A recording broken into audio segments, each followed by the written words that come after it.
Hola, molt bones i benvinguts a un nou capítol d'Entre Línies. Avui us portem el repàs de la jornada 7 de Lliga que ens ha deixat el primer derbi català de la temporada i el Barça com a líder després d'un show de Pedri i Lamine. I per fer-ho parlarem avui amb l'Isaac Domínguez Bosch i l'Oriol Villarreal. Hola, bona tarda. Doncs sí, moltes ganes ja de parlar d'aquest derbi que va haver-hi a Montilivi entre el Girona i l'Espanyol i els minuts que va tindre Lamine al camp, que va revolucionar tot el partit i va fer que el Barça es remuntés contra la Real Societat. 58 segons va trigar la criatureta a fer mal. Això ho veurem ara.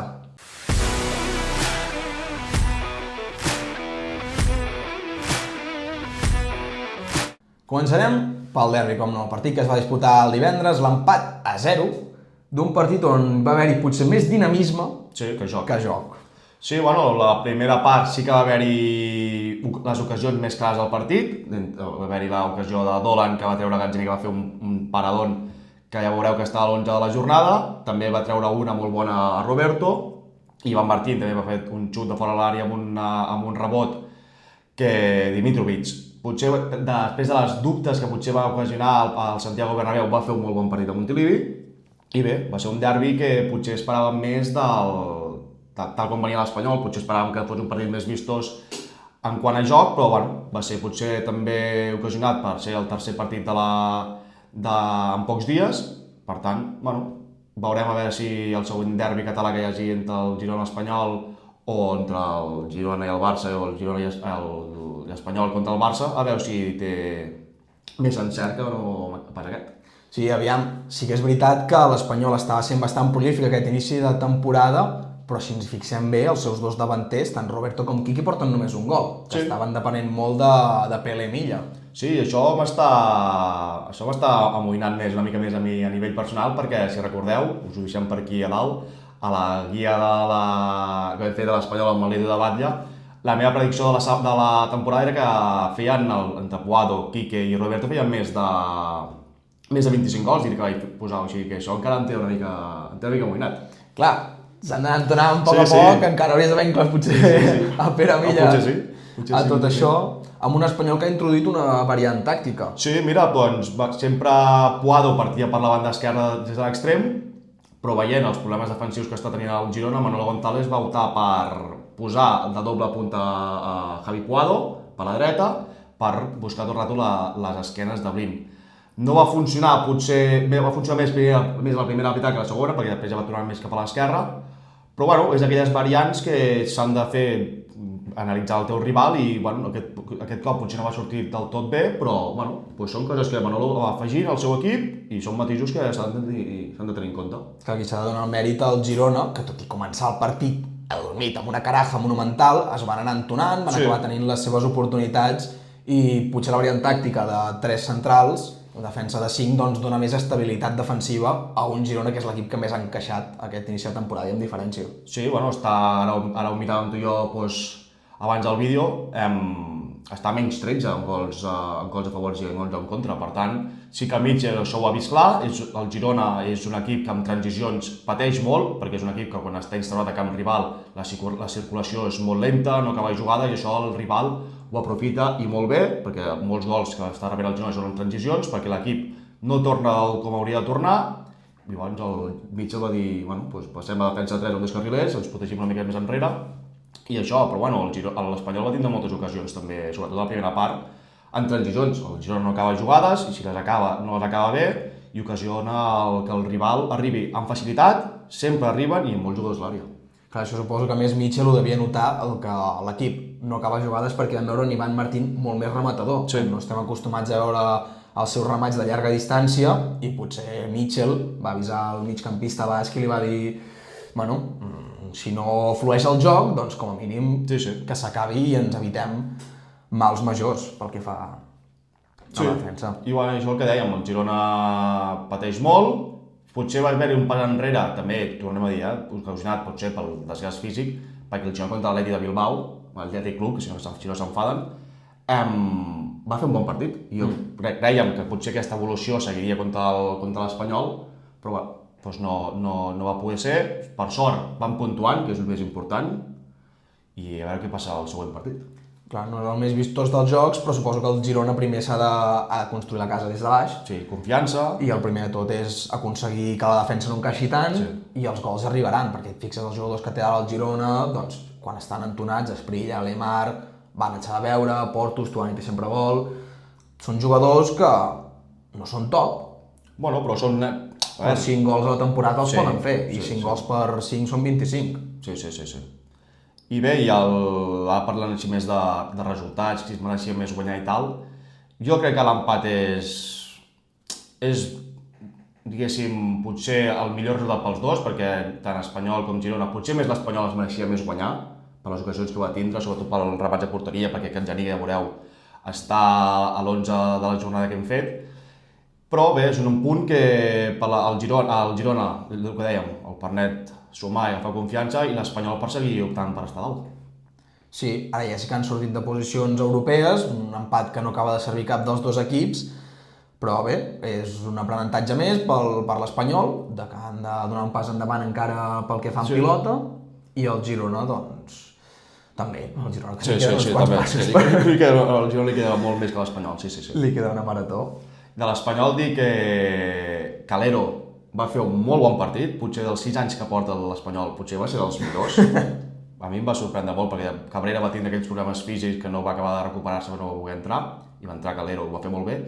I Riedel, bueno, molt bé, va tindre accions defensives de molt de mèrit, es va animar amb un xut des de fora l'àrea, que va ser quasi per Gazzaniga, però escolta'm, a mi és un central que l'Espanyol crec que ha encertat i que tindrà molt bons resultats i segons com es quedarà a l'11 titular. Segona titularitat consecutiva pel central alemany, a veure si segueix tenint continuïtat a l'11 de Manolo.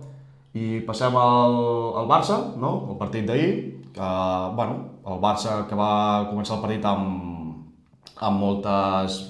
Bueno, amb rotació, no? Amb molts jocs al camp. Obligades. Obligada a la porteria del Chesney per Joan Garcia, que s'ha trencat el menisc, estarà entre voltant de 4 o 5 setmanes fora, després, bueno, tornarà després de l'aturada de seleccions. I bé, el Barça acaba de tirar amb joves que es van mostrar actius, Roni molt atrevit, va intentar 9 regats, 5 d'efectius, però es va notar que l'equip, doncs, li costa jugar quan falten certs jugadors. Sí, a veure, jo la primera part tant de Dro com de Roni, jo crec que no són dolentes. A mi Roni em sembla un jugador que, òbviament, és el suplent de Lamine, això ho sap tothom i és una cosa molt òbvia, però és un jugador que té atreviment, que té una molt bona esquerra. Té molt bona esquerra, bueno, ell centra els corrers per la dreta, el centra ell. Per tant, és un jugador que té un molt bon peu. Té un xut, la típica jugada de l'extrem dret, no? Que va cap dins, que xuta buscant la rosca. Això ho fa molt bé, té una bona galeta de fora l'àrea. I sí que és una cosa que ho vaig veure per Twitter de l'Albert Blaya, que em va semblar significant, que és una cosa que haurà de millorar i que li hauran d'ensenyar als analistes i tal, que és que controla sempre cap enrere. I clar, això per un extrem, que sempre busca l'1 contra 1, si ens fixem en Lamine sempre controla orientar cap endavant. Si controles cap enrere, doncs això fa que quan tu vols tornar cap endavant per encarar el rival, has de fer molt més tocs i el rival et pot vindre a pressionar, saps? I això és una cosa que el Rooney ha de fer. I de Dro, que és també la gran notícia, no? pel debut a primera del jove de la Masia, va ser un partit difícil, era un partit difícil. La Real va jugar en un bloc molt compacte, va alternant el 4-1-4-1 amb un 5-4-1 i tens molts pocs espais en zones interiors. Sí, durant la transmissió del partit, Catalunya Ràdio, al voltant del minut 20, va dir que el Barça tenia un 83% de possessió i la Real un 17%. És que, clar, amb línies tan juntes, tan compactes, els jugadors aquí mitja punta, tercera alçada del mig del camp, que vulgueu dir, no hi ha espais i és difícil.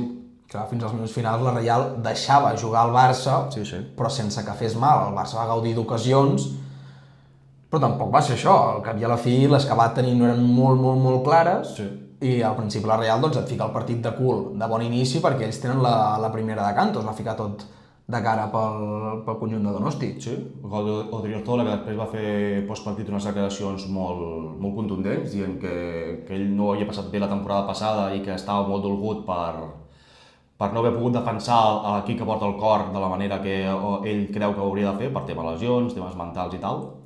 Però sí, es va posar per davant i el Barça, un domament, i el segon d'aquesta setmana, que va remuntar. Lamine, 58 segons. Sí, no, aquest noi no guanya la pilota d'or, que ja en parlarem si se la mereixia més que Dembélé o no. Jo crec que Dembélé és un just guanyador per la temporada que va fer, però és que Lamine amb 18 anys, amb 53 i 58 segons, ja et va fer primer una elàstica amb canyo a Sergio Gómez, Sergio Gómez, no? Va, quin tros d'elàstica. I després, clar, et fa aquesta assistència a Lewandowski que t'enxufa i què? Queda aplaudir-lo. El Sí. nano és especial. És especial, ja veus com agafa la pilota, és atrevit, és encarat... Sap el que vol i a més és boníssim. Sap com fer-ho, et pot sortir pels dos costats, et pot marejar i quan et penses que rematarà et posa una centrada i et regala el gol. Bé, és un altre nivell, el que fa el Lamine és desequilibri total, que el bo del Barça aquest any és que amb Ronny i amb Rashford s'està suplint, Sí. però clar, a la que entra Lamine Es nota molt. és una El diferència. salt és molt gran. Sí. I és que Lamine té aquestes coses de jugador de superestrella que tu el veus amb la pilota als peus i ja saps que alguna passarà. Ja saps que s'anirà del rival, no sé si de 1, de 2, de 3, però saps que passarà alguna cosa, que t'enxufarà un gol, t'enxufarà una assistència, i això només passa amb molt pocs. Amb molt pocs, i un altre tocat per la vareta pel déu del futbol, Sí. Pedri. Sí. No. Pedri, el partit de Pedri va ser un espectacle.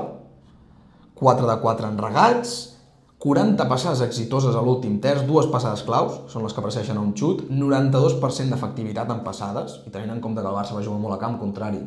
Sí. Hi ha mèrit i 3 recuperacions a l'últim terç. És a dir, Pedri ja fa temps que sabem que és un equip, que és un jugador que crea el joc, un creador total. Però és que a més cada vegada anem veient més la seva faceta com a recuperador, Sí. com a migcampista total. I des que ja va ser l'any passat que va, diguéssim, oblidar tots aquells problemes físics que tenia, és un jugador que ho juga tot i que cada partit rendeix amb un nivell estratosfèric. Aquest sí que hi ha més debat de la pilota d'or, de guanyar, quedar-se a la 11a posició. Aquí sí que potser 10 jugadors per davant de Pedri és complicat saber que aquests 10 potser són millors que Pedri. Hi ha aquesta jugada que està rodant per xarxes, que és que se l'aixeca, que fa, bueno, no sé si és una típica d'elàstic a l'aire, Jo crec que se la pica per sobre, té la sort que li rebota la cama però bueno, i queda molt maco. Però això és que en aquells jugadors que estan tocats per una vareta i que estan amb molta confiança els hi surt tot. Sí. Els hi surt tot i un altre que també està en estat de gràcia pel Barça és Rashford. Sí. Ha entrat molt bé a l'equip, està en plena confiança, ja vam dir que és un jugador que ell mateix ho diu, que és un jugador que el seu estat d'ànim diu molt de com juga, perquè és un jugador molt passional, i ara es posa el noi, està en confiança, porta, no sé si són 4 assistències o 5 amb els partits que ha jugat, i el tio està platòric. Sí, i és això, el Barça necessitava un altre jugador que pogués entrar al lloc de Rafinha i de Lamine, i és que el tio ho està fent a la perfecció. El Newcastle ja va ser el moment catàrtic de que li va entrar de tot, però és que tu el veus contra la Reial i ho intenta, i cada vegada que l'agafa busca encarar, se surt, remata fins i tot quan sembla complicat. Sí, i té aquell xut, aquella violència de xut, que és allò, aquell xut que amb l'empenya, que és una fuetada dificilíssima pel porter, i això és una cosa que el Barça l'any passat no tenia. El Barça l'any passat, quan Lewandowski, Rafinha i Lamine no estaven com haurien d'estar al seu nivell habitual, clar, a la banqueta, tu mires a la banqueta, tenies a Pau Víctor, que quasi que no comptava per Hansi Flick, i tenies a Ansu Fati, que no comptava gens. I clar, tenies a Ferran, però Ferran té un rol més de davanter, que ara mateix està fent-ho tot no, excels en tots els nivells, però Sí, clar, sí. no porta el desequilibri que busques. Clar, llavors això Rashford ha entrat com un gual l'equip. Sí. I a tot això, doncs, el Barça es va imposar per 2-1, com veureu en els resultats, i així queda la classificació després de la 7ª jornada amb el Barça dormint com a líder, i el Girona, que tot i començar a rascar punts, segueix estant a la baix de tot de la classificació. Sí, i bueno, és el que has dit abans, l'Espanyol també, per llàstima d'aquest empat, ha perdut les posicions europees, però bé, estem a la jornada 7, o sigui que no... Sí. L'Espanyol és això que dèiem, que lluitarà per estar entre la 10ª o 11ª posició i per lluitar per posicions conference i ojalà i sigués allò una una benedicció del cel que és que estigués a Europa League. Sí, a veure, segurament Elche i Betis començaran a punxar més i a Barça, Madrid, Villarreal, Atleti s'aniran entonant.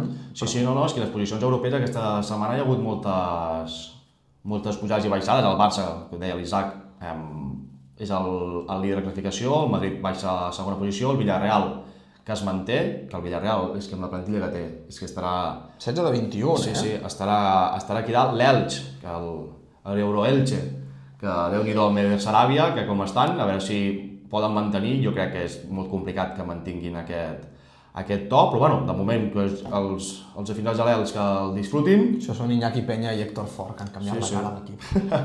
Després l'Atlético de Madrid, que també es torna a posar en posició en Champions. Després d'una pallissa al Real Madrid amb Julián Álvarez, que si vol venir al Barça algun dia... Sí, no, jo crec que és el... Se li fa el favor. És el nou que... El nou que ha de suplir Lewandowski. Jo crec que no hi ha... Sé que hi ha Haaland i jugadors així, però és que Julián jo crec que és una cosa que... Ara, que si ve Haaland no ens queixarem, No. no ens entenguem malament. Però és que Julián, jo crec que per tal com és el Barça, el estil de joc i tal, és una barbaritat. Sí, Ferran t'està complint, però si vols un davanter que et pot garantir més... Que et guanyi partits, És Julián. I Ferran no sé si arribarà mai a ser un jugador que et guanyi partits. Julián és un jugador que et guanya partits. Clar, el Ferran potser té més implicació defensiva, però Julián, ara que està fent la mili del Xolo, tornarà curtit. Sí. I bé, doncs aquí sí queda classificació. Passem, Isaac, si vols, al Barça, que fa contra aquest dimecres contra el PSG. Segona jornada de Champions ja, el Barça, que rebrà el PSG de Luis Enrique. Sí, un altre cop.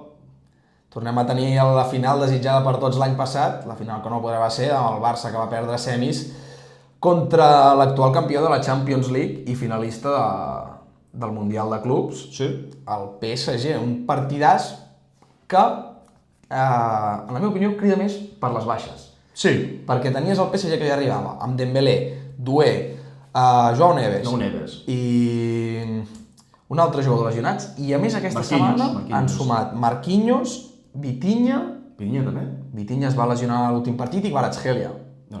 I clar, mires el Barça amb Joan Garcia lesionat, amb Gavi, amb Fermín, Lamine i Balde, que segurament ja començaran a tenir minuts. Sí, Lamine serà titular. Balde, jo vull pensar que també serà titular. I clar, ja comences amb Rafinha, que no podrà estar pel duel. Rafinha està fora també fins després de seleccions, igual que Joan Garcia. Doncs clar, és un partidàs el que es veurà quin dels dos equips té més fons d'armari. El Marc Mayol ens deia que la Champions, els més favorits seran els que tinguin més fons d'armari, doncs bé, crec que és una ocasió perfecta, una ocasió idònia per veure el fons d'armari que et presenten aquests dos equips. Clar, és això, és un partit que tu esperaves amb candeletes perquè és un rival top mundial, que jo t'he de dir que parlant amb els amics aquests dies de ganes de veure'l, tinc ganes, però jo estic nerviós ja, perquè, hòstia, PSG, tio, no... És un rival que no em cau gens bé, ja tinc molta ràbia, més amb Luis Enrique, que és un entrenador que és una barbaritat, doncs ens té molt pillats. Sí que va ser l'últim, va ser amb Xavi, aquell equip que no s'aguantava amb pinces. Però bé, ganes, sí, nerviós ja ho estic. Sí, serà un duel maquíssim que crec que es dependrà per qui sàpiga defensar millor. Són dos equips que pressionen molt alt i els dos equips volen la pilota, per tant serà un partit intens en el que els dos estaran lluitant una lluita durant tot el partit per veure qui és qui té la pilota. El Barça potser amb un joc més vertical, el PSG amb un joc més de generació i d'ocupació d'espais, però tot i així, no dubteu que la que un equip tingui la pilota, l'altre ja estarà plantat just al davant per intentar recuperar-la. I un partit on els errors es pagaran molt cars. Sí. Mira, la davantera de quilats que tenen els dos equips. Sí. Doncs allà es veurà. Veurem el Barça, no? Qui juga, si opta per Lewandowski per tindre un nou més referència o Ferran per anar picant tota l'estona. Jo optaria per Ferran pel treball defensiu que et pot aportar. Sí, bueno, és que Ferran per mi de moment està sent el nou titular, per mi. Sí, Lewandowski està responent amb molts gols. Sí, clar, doncs sí. Però Ferran està en un moment de forma increïble, mentalment i anímicament està insuperable i que segueixi així. Sí. I passem ja, que ens portes una cosa interessant d'equips catalans de la Copa del Rei, de l'Atlètic de Sant Just. portem l'últim detall, i és que l'any passat ja ho vam viure, amb l'Unió Esportiva Vic, i aquest any és el torn de l'Atlètic Sant Just. L'equip de la comarca del Baix Llobregat, pot ser? No ho sé. Molt malament, que no m'ho hagi mirat. L'Atlètic Sant Just, doncs, que ja han guanyat l'anada de la fase prèvia de la Copa del Rei, guanyant 3-0 a l'Atlético Calatayud, cosa que els posa amb un peu i mig a la primera ronda de la Copa del Rei, on s'enfrontarien a un primera. Sí. Que aquesta temporada la Federació Espanyola ha decidit que anirà tot més per zones, per tant podríem veure un Atlètic Sant Just jugant contra l'Espanyol o el Girona, Molt bé. que ens otorgarien un partit de Copa del Rei molt maco. Els hi queda, primer de tot, no ens avancem, guanyar la tornada, Però bueno, que es jugarà 3-0 tenen un peu i mig, però bueno, futbol no s'ha vist de tot. 3-0, ho tenen molt bé, han d'anar a jugar a Calatayud el pròxim dissabte a les 5 de la tarda, 4 d'octubre, però bé, esperem tenir una nova història maca. Sempre són bones notícies que un equip català estigui jugant a la Copa del Rei, i si és contra un Girona i un Espanyol encara més. I amb això ja serien uns quants els equips catalans que hi ha, perquè a més recordem que a Europa Sant Andreu i Sabadell, quedant dels 5 primers de segona federació, també hi opten, el Nàstic també per quedar dels primers de primera federació també està dins de la Copa del Rei, i el Reus com a campió del grup 5 de tercera. Per tant, tindrem 5, 8, 9 equips si classifica l'Atlètic Sant Just, 10 si comptem l'Andorra. Molt bé. 10 equips catalans seria un 10% dels equips de la primera ronda. Bueno, doncs mira, estarem molt atents perquè... Ai no, callo, que el Barça no juga fins la tercera. Sí, el Barça com a campió no juga... Clar, no, com a classificat de Supercopa, També, sí, els 4 primers no juguen fins la tercera ronda. Doncs aquí estaria. No, estarem molt atents perquè la Copa del Rei per aquests equips sempre és un camí molt bonic, no tant pels gegants com és Espanyol, que també el podíem considerar el camí de l'Espanyol, sempre és més llaminer per la Copa, però no tant com el Barça, però no. És una competició que pels equips així és molt divertida i molt senyalada, i estarem pendents per sobretot dels equips catalans. Sí, esperem que Europa i Sant Andreu puguin repetir el camí i potser millorar-lo, que van arribar a plantar cara a les Palmes i Betis respectivament a punt de classificar i d'eliminar... Van eliminar segones, van estar a punt d'eliminar uns primeres.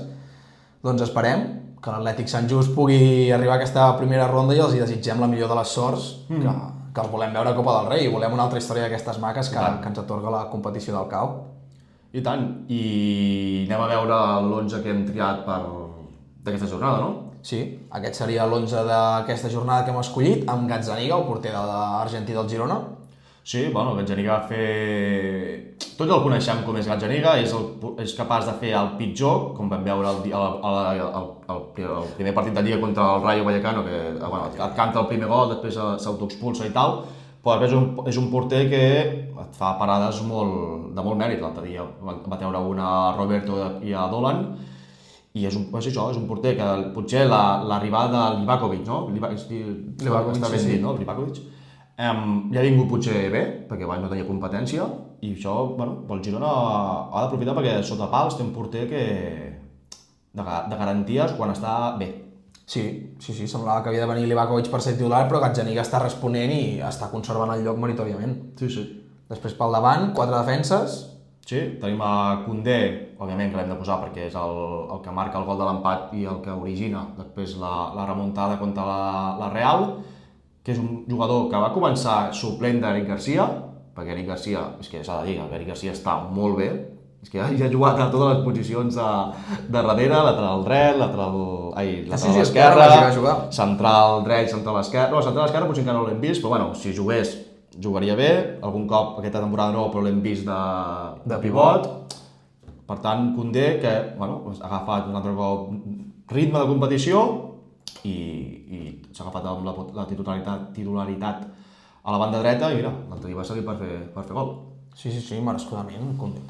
Un dels millors laterals drets del món, si no el millor, i acompanyat a l'eix de la defensa. En aquest cas posem a 2 pericos, com hem comentat, Riedel i Calero, partidàs dels centrals de l'Espanyol, i el lateral esquerre, una vegada més, Carlos Romero. Carlos Romero sí que va gaudir de 2 ocasions contra el Girona a la segona part, que va anar just, potser més el primer xut que no pas el segon, de ser gol, però és que Carlos Romero està fent molt bona temporada i, òbviament, un dia més aquí a l'11. Ja ho diuen, no t'enamoris mai d'un jugador cedit.